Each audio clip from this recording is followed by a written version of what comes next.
Hello and welcome to another Fallout video. If you've been watching the channel for a while, well, the last few weeks now, you'll know that we made a couple videos on the build-up to Fallout 4's E3, well, Bethesda's E3 presentation, where they showed off a whole bunch more of Fallout 4, and because of that I'd like to make a video saying what we know about Fallout 4 now, since the presentations E3 from both Bethesda and during the Microsoft conference. Bethesda went on again. If you missed that, that was something that they did. But there's a lot we got right and a lot we got wrong, but I'd first like to just go over exactly what we can see in Fallout 4 now. Well, character customization is a lot more advanced than what we've seen in previous games. In something like New Vegas and Fallout 3, the character customization was very sort of limited, almost. You were given sort of like preset little things. You could use some scalers, but like in comparison to the character customization we can see in Fallout 4, it's nothing, essentially. Like, the Fallout 4 character customization looks like it's really advanced. You can actually like sculpt different parts, as they put it. It does look quite good, and there's seems to be a lot of different customization and different things you can do with it. And also, like we said in the previous video, the first one we did, the character customization seems to be you either choose mother or father, and then you customize those, but you can customize both of them, and then from what you make changes to both of them, it will generate a child based upon that. I thought that it's an interesting little feature, but from what we know of the game, seemingly, as he kept constantly saying, we are the sole survivor of Vault 111. So, randomly generating the baby to be a child that would be the genetic offspring of the two characters you create during the character customization. It's cool, but it seems kind of unnecessary and kind of a pointless feature to me, because the baby seems to be there for like all of 5 minutes before you run off to the vault, and then baby's dead. Oh well. Another one of the interesting features that they've announced, like, they showed it off a little bit as well, was that over 1,000 of the most popular names have been recorded for NPCs to use in dialogue. So if your name's common-ish, at least, you know, used often enough, then most likely you can actually use your actual name for your character, and then certain NPCs will use that.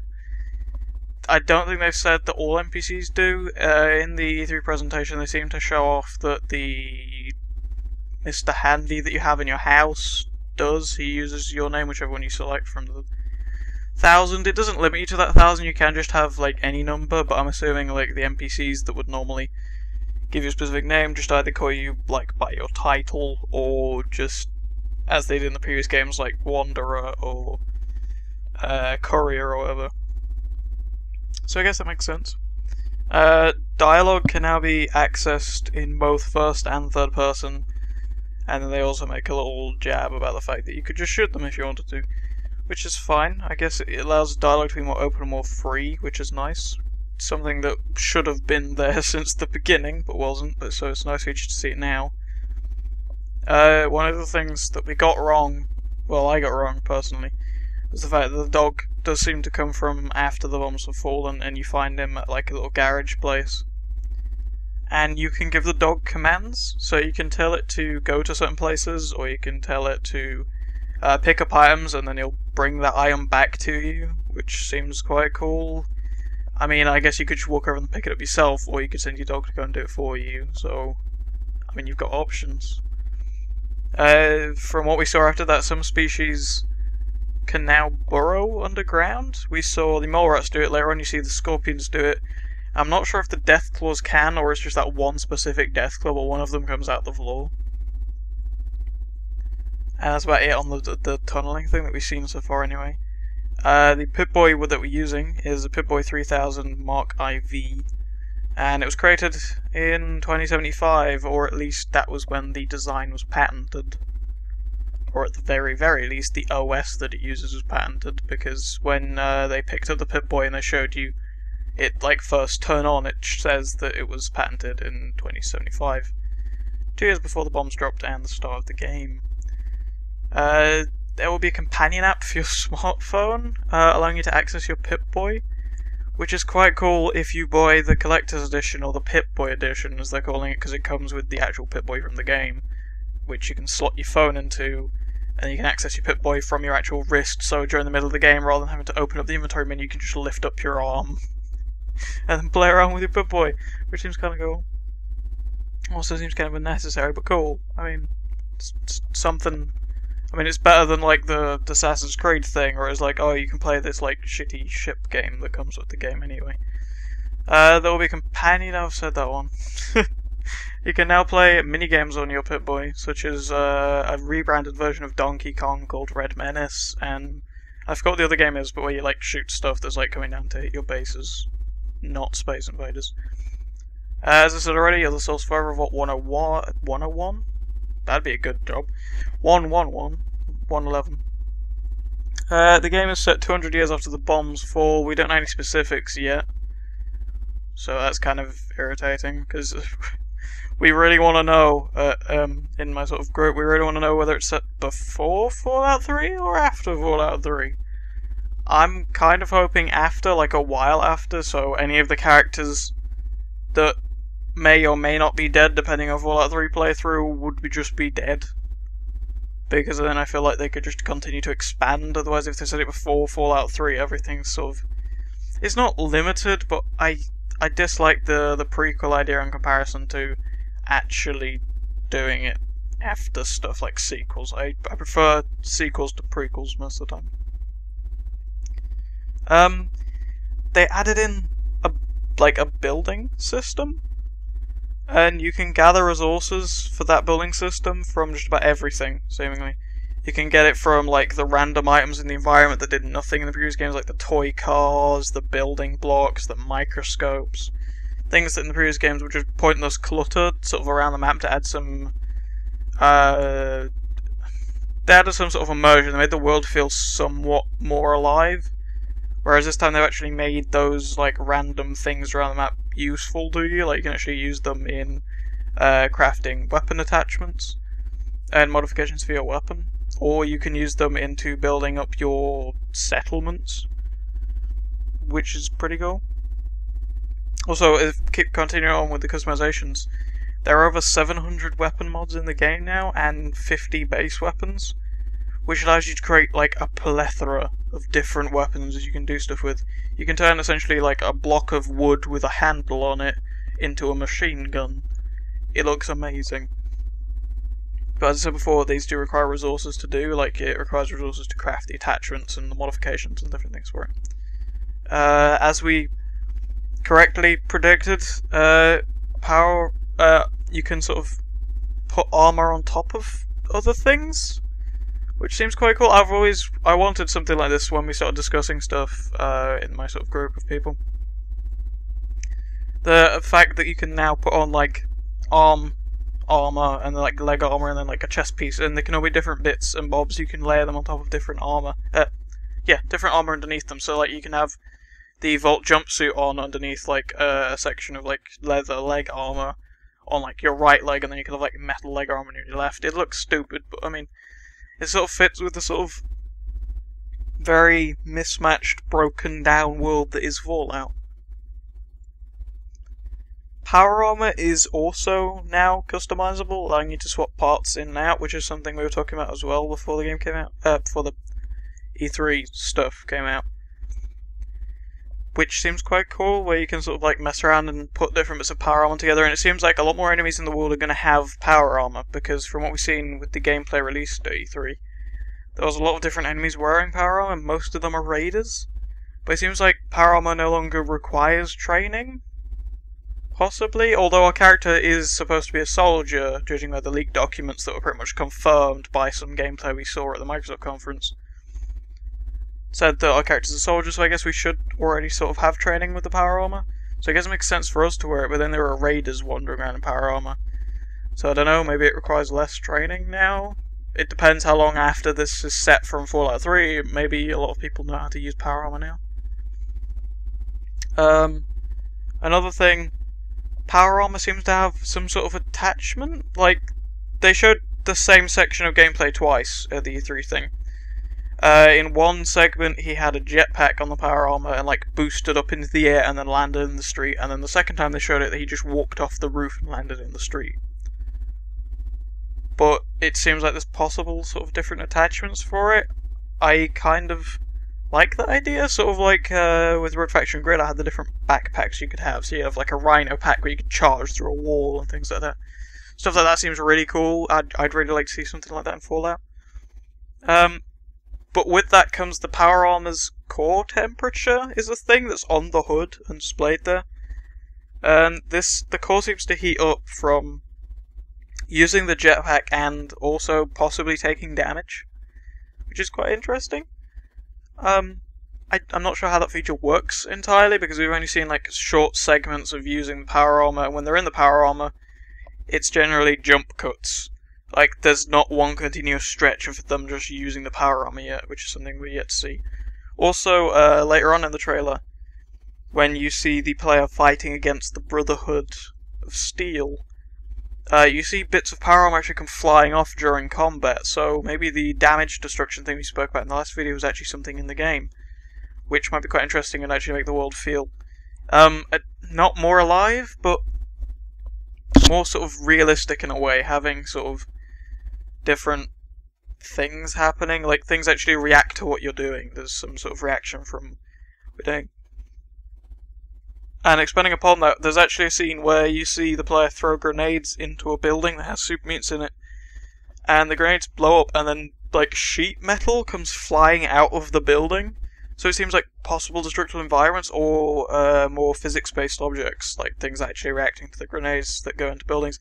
That was already a thing in the previous Fallout games, but it, like when you're on the side of a building throwing grenades in, and then all of a sudden there's just massive like sheets of things going flying out, it looks really impressive in comparison to throwing a grenade into a room and a teddy bear comes going flying across. Also, there is sprinting in the game, which is something if you played New Vegas with mods on, which I did, there was a mod for sprinting which drained your AP, and sprinting now drains your AP in Fallout 4, which seems really cool. And continuing on from that, the dog is nameable. I'm not sure when this is going to come into effect, because when you first meet the dog it's just called Dog. But then later on in the trailer you see the same dog called Dog Meat. And that's a reference back to Fallout 3, which is a reference to something else that I don't remember. But anyway, the dog is renameable, which seems quite interesting. Also, the fact that there are new enemies we've seen so far. We've only seen really two. We've seen the blood bug, and then we've seen a range of synthetics. And I have a feeling, my theory, that those things in the shopping, like the supermarket thing, were synthetics, is correct. Because we've seen the ghouls, and the ghouls just sort of like worn down people, almost. But I still feel like those things in the supermarket were synthetics. I'm gonna wait until we see more gameplay. Hopefully we see that section in the supermarket again, with some like pre-release stuff, so I can actually confirm whether it's synthetics or not before the game comes out. There is also a fighting arena that we saw in the trailer, which looks really cool. You only see it for like a couple seconds, and the player seems to be stood outside of the arena, but there is a woman in there like beating the crap out of some dude. That's just like all you see of the fighting arena, but it looks quite cool, and I'm kind of looking forward to that almost. As I said earlier, the Brotherhood also appears to be your enemy, which sort of confirms something we were saying beforehand with the Brotherhood possibly being in the game. But beforehand we were talking about possibly siding with them, but it seems like we're going to be fighting the Brotherhood, which could be quite interesting. I'm not sure if they're going to be like a sect of the Brotherhood, or it's going to be the entirety of Brotherhood of Steel and it's just like one man versus an army of people in power armor. But that sounds quite cool, fighting as the Brotherhood of Steel. We also saw the effect you can call in vertibirds. And one of my friends was saying that he hopes that's not replacing fast travel. And in all honesty, I kind of like the idea of that replacing fast travel. I mean, it allows you to actually see the world rather than just appearing on the other side of it like we do all the other times. It's the thing with Skyrim where they added the mods in so you could take a carriage from one city to another rather than having to take that carriage in the base game where you just appear at the city and time had passed slightly. I kind of like the idea of actually being on the vertibird and it taking me from one place to another. Although that might be for a specific mission, or it might be something you can call and it drops you off somewhere else, but doesn't. It's not like it will take you across the entirety of the map. It will take you to like another location close by, sort of thing. It'll like limit it down, possibly. I don't know, because we haven't seen a huge lot of it. That's just sort of speculation. Something amazing in the trailer is that teddy bears are now a deadly weapon, thanks to the junk jet, which I think was something we've already seen in a previous Fallout game, but I don't remember it. One of my friends was talking about it anyway, and the fact that he just launches the teddy bear and a guy's head explodes and he gets hit with the teddy bear, that was an amazing scene that I really wasn't expecting to see. Going back to the Pip-Boy though, VATS no longer has the ability to freeze time. Instead it sort of slows down time. It's sort of like, it seems to slow it down, but then the actual like UI and stuff used with the Pip-Boy as a whole, it looks so much nicer. Like, the downside of having time slow down rather than freeze, it stops that like second of like you can think over every situation and then perfectly plot your way through it, and sort of like forces you down a route of like you need to do stuff now sort of style thing, which I think might actually be beneficial to the game. But as I mentioned earlier, the player can build their own sort of settlement or community. This works by, as I said earlier, you can like take objects around the world and they give you stuff, but you can also scrap like entire buildings and things. I've only seen them scrap like a small house so far, but it seems like you can scrap just about every object in the game down to its base resources, and you can use those to build things back up again. And it looks like you can build massive things, and you can build like proper communities, but you're sort of limited to certain areas that you can do that in. Which isn't that much of a problem, but it's kind of... I'd prefer it if you could just build anywhere, because that allows you to sort of open up the game. But I suppose if you did that, some people would build in like really stupid locations. But from what we can actually build, you can build houses, you can build buildings, you can build like market stall, vendor stall style things. People can stand, they can sell things, and you can buy like apparently some of the best gear in the game is sold by those traders. And in order to do that, you have to have food and water set up, and you can build farms and plant crops. You can build like water wells to get the water. You can also build generators to create power, so then you can power lights and defense turrets. And then you can also seemingly build barricades and like sniper nest style things, like defense tower things, so that you can actually defend your settlements from raiders, because raiders come and attack you. You can also set up terminals, which then link to the objects connected to the same power line as it. So you can modify what the turret's orders are, you can modify what colour the lights are, how they flash, will they turn on when this happens, do they only turn on when the lever goes on and off. That sort of thing, which seems quite cool. But other than that, I haven't spotted anything else in the trailer yet. I may do another one of these videos to recap everything, once we've got everything sorted. I think E3 is pretty much finished currently, if it hasn't already. I don't think there's going to be anything more from E3 at least. There might be something later on with more Bethesda stuff. I am planning on doing a Fallout 3 live stream this weekend, depending on when this goes out. That might not be relevant. Hopefully it goes out this week, because I want it to go out this week. But I should be doing a Fallout 3 live stream at the weekend if I can get it working, so I can actually play through that game in its entirety again. Well, for the first time actually, because I've played through some of Fallout 3 but never actually finished the game. So I want to do that, and I want to do it live before Fallout 3 comes out. So, thank you guys for watching. Doing the Fallout 4 stuff before it comes out has been amazing so far. Thank you for your support, and I'll see you guys next time.